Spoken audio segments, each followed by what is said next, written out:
You and I feel and become very overwhelmed when we never have the chance to slow down, when we never have the chance to do what we want to do, to be able to do nothing that anything ever requires us to do. And it comes down to having autonomy. And sometimes when we feel like we have to be every single thing to every single person, we forget what we want.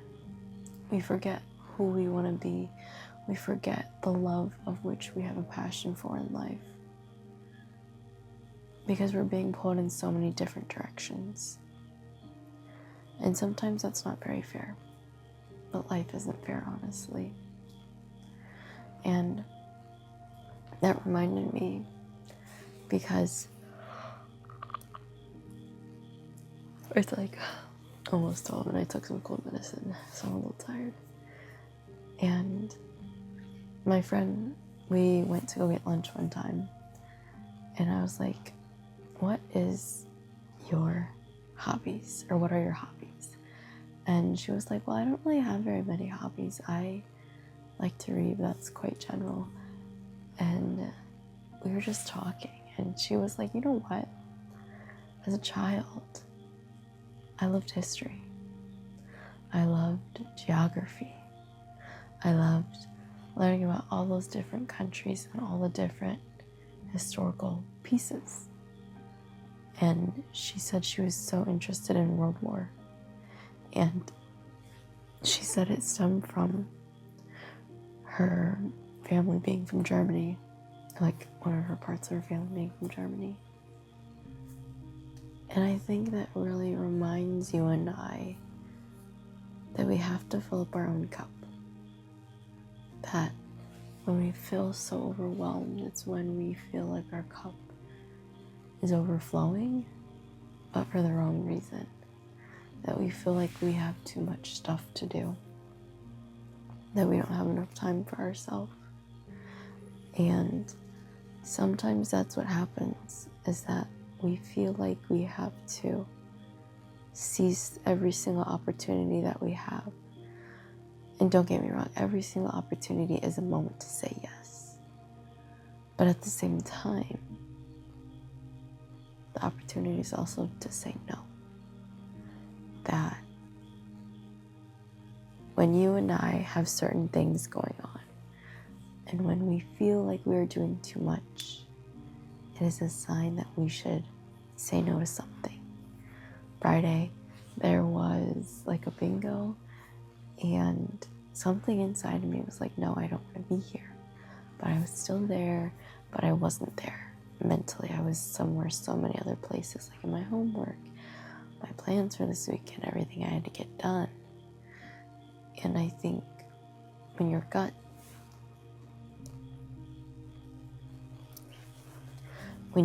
tells you you need to be somewhere else, that you shouldn't be doing that, when you get that intuition feeling, you should do it.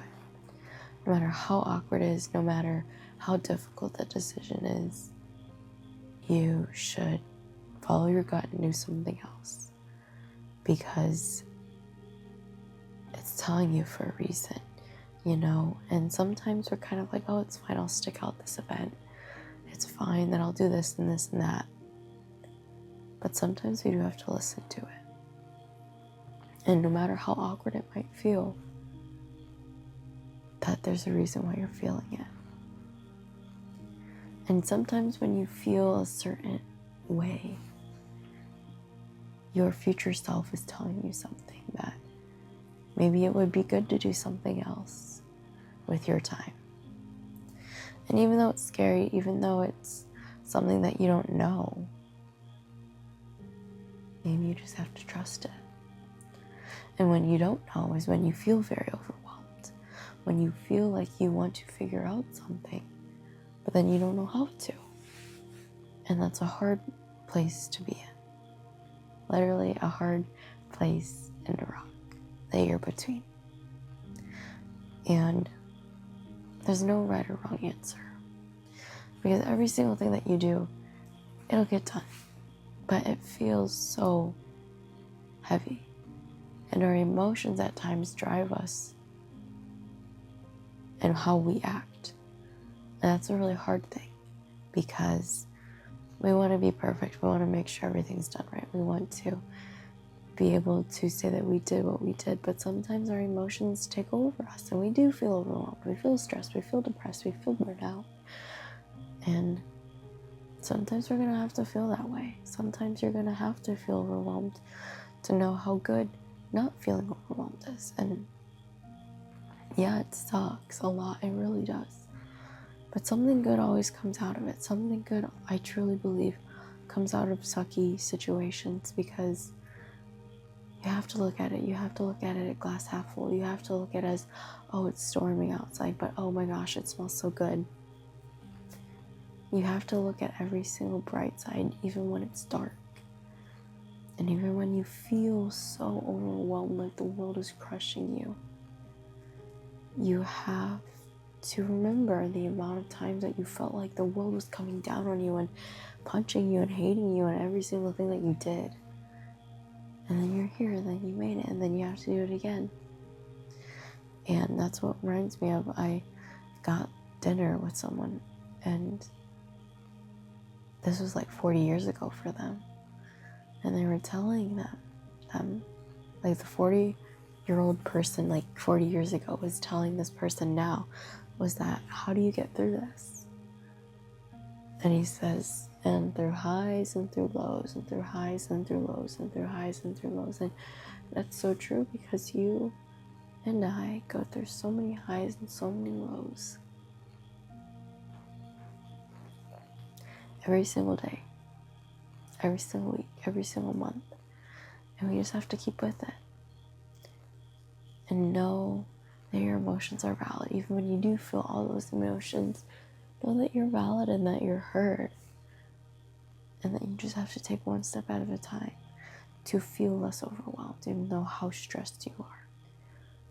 Because analysis paralysis is so real and so true. So don't let that stop you. Don't let that sense of overwhelming overtake you. Because you never know what's on the other side.